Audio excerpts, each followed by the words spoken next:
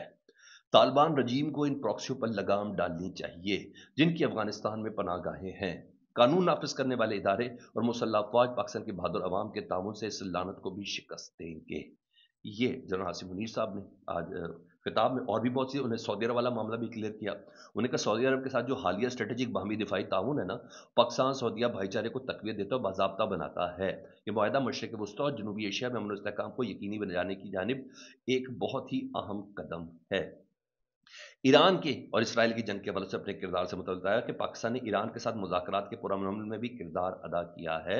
تمام مسلم ممالک کے ساتھ ہمارے تعلقات تیزی سے فروغ پا رہے ہیں، اور سب سے اہم بات یہ کہ ہم چین کے ساتھ اپنی تاریخی اور اسٹریٹجک تعاون پر مبنی شراکت داری اور دوستی پر قائم دائم. امریکہ کے ساتھ تعلقات انہوں نے کہا مضبوط ہے اور حوصلہ افزا ہے. ڈونلڈ ٹرمپ صاحب کی تمام باتیں اور انہوں نے جو کیا ہے، ذاتی کوشش، اسٹریٹجک لیڈرشپ قابل تعریف ہے.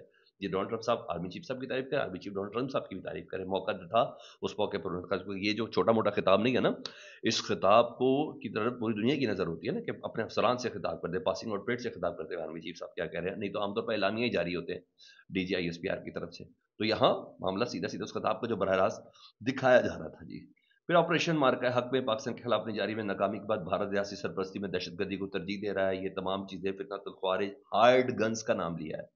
انہوں نے کہا فتنۃ الہند اور فتنۃ الخوارج کو ہارڈ گنز کے طور پر استعمال کرنا، یعنی کرائے کے طور پر بندوقوں کو استعمال کرنا، پاکستان کے خلاف بزدلانہ، منافقانہ اور گھناؤنے چہرے کو دنیا کے سامنے بے نقاب کرتا ہے. اور ساتھ ساتھ نے کہا ان کی زمین جو ہے افغانستان کی وہ نہیں ہے. تو نے کہا ہم نے بڑے آئینی ہاتھوں سے نپٹیں گے اور قانون نافذ کرنے والے ادارے مسلح افواج پاکستان کی بہادر عوام بالخصوص خیبر پختونخوا بلوچستان کے عوام تعاون سے اس لعنت کو بھی شکست دیں گے. اور مزید انہوں نے ایک اور بولا اسلام کی غلط تشریح کرنے والے. اب دیکھیں اس وقت پاکستان میں مذہبی انتہا پسندی اس وقت چل رہی ہے نا، انہیں اور اسپیشلی ٹی ایل پی والا معاملہ اور دیگر تمام چیزیں، جی انہیں کہا باقی کچھ چیزیں تو نیوٹرل کر دی مگر کچھ چیزیں اپنی جگہ پہ ہے نا. تو انہوں نے کہا ہم اسلام کی غلط تشریح کرنے والے مٹھی بھر گمراہ دہشت گردوں کے سامنے کبھی نہیں جھکیں گے. اب یہ کن کے لیے؟ میرا خیال موجودہ حالات میں یہ جملہ بڑا سوٹ کرتا ہے. اور پھر کشمیر کے ساتھ اظہار یکجہتی بھی انہوں نے کی، اور اقوام متحدہ کی سلامتی کونسل کی قراردادوں کے حوالے سے بھی انہوں نے بات کیا. یہ تمام چیزیں بولے، اور پھر بتایا کہ فلسطین کا اسٹیٹس 1967 والے جب تک وہ دو ریاستی حل اور انہی حدود اور انہی باؤنڈریز تک نہیں آئے گا تو ہم اس کو قبول نہیں کریں گے. وہ بھی انہوں نے بتایا کہ کہیں پاکستان ابراہم اکارڈ کے اندر تو تسلیم نہیں کرنے جا رہا. آرمی چیف صاحب نے کہا نہیں ایسا بھی کسی قسم کا کوئی ارادہ نہیں ہے. یہ تو پتہ چل گیا کہ جی ہم ہارڈ اسٹیٹ کی طرف کس طریقے سے جا رہے ہیں. ادھر سر سپریم جوڈیشل کونسل کا اجلاس شروع ہوا، وجی ججز کے خلاف شکایات کا اس وقت جائزہ لیا جا رہا ہے. چیف جسٹس صاحب جو ہیں جسٹس آئی فرید صاحب، ان کا ووٹ آج بڑا اہم ہوگا. اہم اجلاس یہ ہے کہ آج اعلیٰ عدلیہ کے ججوں کے خلاف جو شکایات ہیں، چاہے اسلام آباد ہائی کورٹ کے حوالے سے ہیں اور جسٹس ڈوگر صاحب کے حوالے سے وہ بھی ہے، اور چیف جسٹس صاحبان جو ہیں وہ بھی آنے ہیں. اب آپ نے یہ بھی دیکھ لیا ہوگا آئینی بینچ جو ہے وہ صرف لاہور میں بنا ہوا ہے، لاہور ہائی کورٹ میں، اور سندھ میں بنا ہوا ہے. بلوچستان میں کیوں کوئی نہیں جانتا، پشاور میں کیوں کوئی نہیں جانتا. جہاں ضرورت تھی وہاں بنا دیا، جہاں نہیں ضرورت تھی وہاں نہیں بنایا. جی اچھا ایک اور خبر میں نے اس سے ریلیٹ کرنی تھی. آج افغانستان اور پاکستان کے وزرائے خارجہ وہ قطر میں بیٹھنے کے لیے جا رہے ہیں. پاکستان کی نمائندگی جو کریں گے افغانستان کے وزیر دفاع کریں گے، اور پاکستان کی نمائندگی کریں گے پاکستان کے وزیر دفاع خواجہ آصف صاحب. یہ اطلاع دے رہا ہے جی قطر کے اندر نمائندگان ہو گئی. ٹرکی کا میڈیا بتا رہا ہے وزیر دفاع خواجہ آصف اور انٹیلیجنس سربراہ، میں نے آپ کو بتایا تھا کہ اس میں سیکیورٹی چیف ضرور جائیں گے، انٹیلیجنس کے چیف ضرور جائیں گے، انٹیلیجنس سربراہ کریں گے. اور طالبان کی جانب سے وزیر دفاع ملا یعقوب صاحب شرکت کریں گے. تو یہ خبر تھی. دوسرا ایک افسر جو ہے وہ لاپتہ ہو، ان کی بیگم نے ایف آئی آر دی ہے. چھوٹا موٹا صرف نہیں ہے سر، دن دیہڑے اسلام آباد میں ایف آئی اے کا ڈپٹی ڈائریکٹر آپریشن اغوا ہوا ہے. بیوی کی بدعیت میں مقدمہ درج ہوا ہے جی، اور یہ غیر معمولی چیز ہے، اسلام آباد سے نا، وہ ہیں بیسیکلی لاہور کے، اور عثمان صاحب ہیں جی، شوہر جو ہیں ان کے، جنہوں نے دیا، ذرا دو جملے سن لیں آپ کو اندازہ ہوگا یہ کیا ہو رہا ہے جی۔ اچھا، ان کی بیگم درخواست دیتی ہیں، سائلہ کی جانب سے درخواست ہے جی، انہوں نے کہا محمد عثمان ولد عبدالسلام NCCIA، یہ سائبر کرائم کے حوالے سے جی، میں ڈپٹی ڈائریکٹر آپریشن تعینات تھا، مختلف حساس نوعیت کے پروجیکٹ پر کام کر رہا تھا میرا بھی یہاں، اور کام کر رہا تھا، اور زہرا ہائٹس پر رہائشی تھا، اور 7:30 بجے کل، اور سفید رنگ کی ٹویوٹا کرولا گاڑی نمبر 2962 میں نامعلوم افراد ہے، گاڑی کا نمبر بھی ہے نامعلوم افراد کو، 4 افراد ہمراہ اسلحہ اور گن پوائنٹ پر میرے خامن کو نامعلوم مقام پر لے گئے، ابھی تک کوئی اطلاع نہیں آئی ہے، لاہور سے آئی ہوں اور اب درخواست دے رہی ہوں، شناختی کارڈ وغیرہ کیا، گاڑی کا نمبر، موبائل نمبر، سب چیزیں انہوں نے بتائی، یہ غیر معمولی چیز ہے سر، غیر معمولی، اسلام آباد کے اندر سے یہ اغوا ہونا نہایت غیر معمولی ہے، جب وہ نمبر بھی گاڑی کا بتا رہی ہے۔ اس کو ڈگ آؤٹ کرتے ہیں کہ صاحب کون سے کیسز دیکھ رہے تھے، کیا ہے کیا نہیں، کہیں